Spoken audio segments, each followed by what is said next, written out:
In Athens 6 years ago, the crowd has come to a hush. They're inside the final 5 seconds before they go. Mears, just like we saw with Sandy Clare, is out cleanly. She's off to a good start. Looking forward to the end of that first lap and see how she compares against the French woman. We can see her bouncing back and forth in the rhythm of the clock as it clicked down the last 5 seconds. Timed it perfectly. Here we go, first lap in.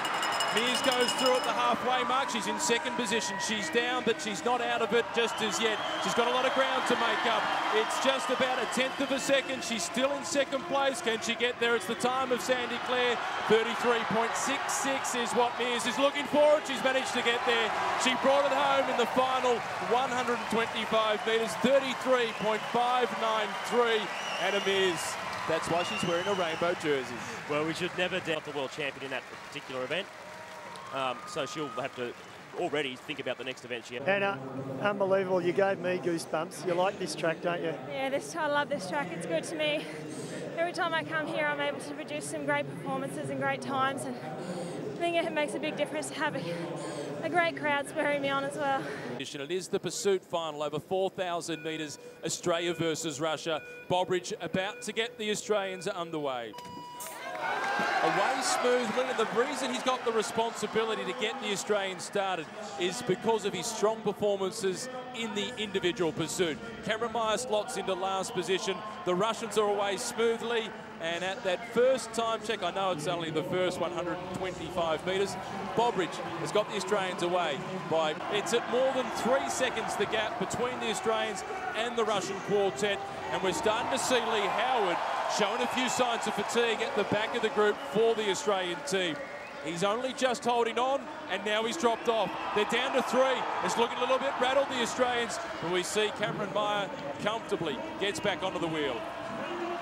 Well, Cameron Meyer perhaps didn't hear the call. What happens there is as a rider goes off the back, he screams as loud as he possibly can. The number 3, just to let the other riders know, you're down to 3 guys now, and then they can change the actual turn, the change when they swing up the track. They can shorten it so they can quickly get... Stops on the 3rd rider across the line, but the bell sounds for the Australians. They're going to do this comfortably. We can enjoy the final lap. They've got the Russians within their sight. It's Bobridge, Meyer, and it's Hepburn, and it is an extraordinary time. It is 3:56.913. It's the fastest time ever written on Australian soil.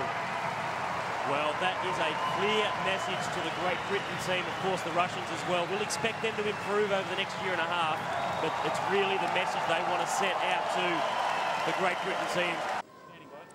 Jack, unbelievable ride by you guys. It's the quickest time ridden by any nation on Australian soil. 3:56. Did you think you guys could do that tonight? To tell the truth, we weren't sure what we could do.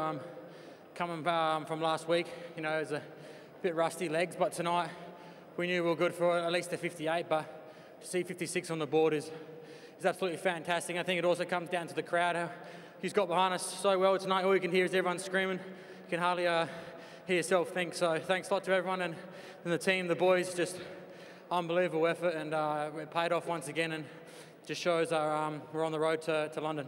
The question is, last week at the Oceania Championships, he withdrew from the competition after qualifying fastest with diarrhea and vomiting. Has you fully recovered from that? Of course, you can come back out here this week and go really fast and do a good qualifying time, but you keep backing up effort after effort, race after race. He's now into the final round, and he has to be going pretty much as fast as he was. And try and use the banking for momentum.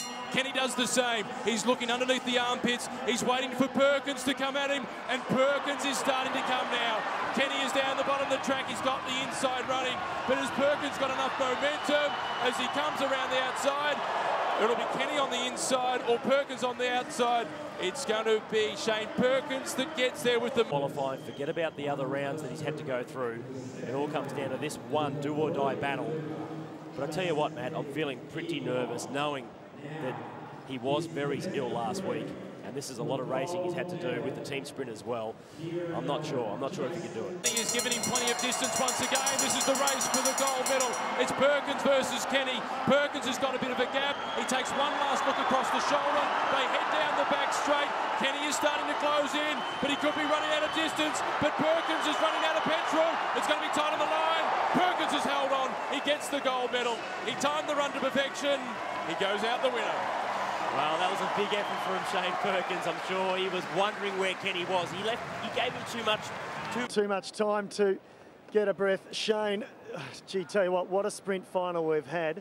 He really threw it to you in the second one. Did it rattle you?